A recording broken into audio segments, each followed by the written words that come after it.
أعوذ بالله من الشيطان الرجيم. بسم الله الرحمن الرحيم. لا أقسم بيوم القيامة ولا أقسم بالنفس اللوامة. أيحسب الإنسان أن لن نجمع عظامه بلى قادرين على أن نسوي بنانه بل يريد الإنسان ليفجر أمامه يسأل أيان يوم القيامة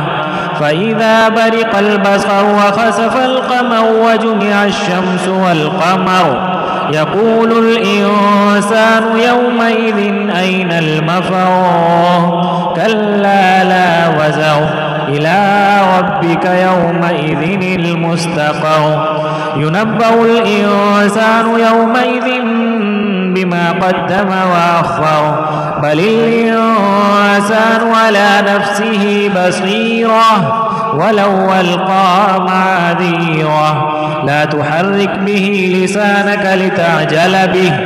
إن علينا جمعه وقرآنه فإذا قرأناه فاتبع قرآنه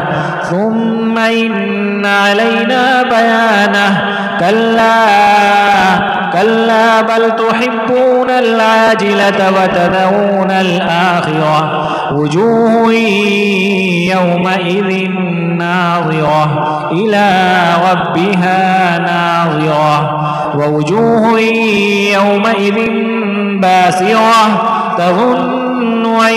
يفعل بها فاقرة كلا إذا بلغت التراقي وقيل من راق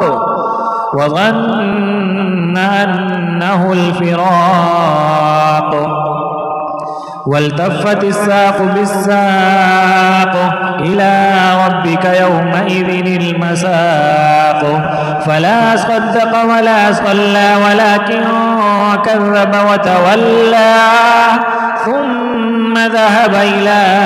أهله يتمطى أولى لك فأولى ثم أولى لك فأولى أيحسب الإنسان أن يترك سدى ألم يكن نطفة من مني يمنى ثم كان علقة فخلق فسوى فجعل منه الزوجين الذكر والأنثى أليس ذلك بقادر على أن يحيي الموتى صدق الله العظيم.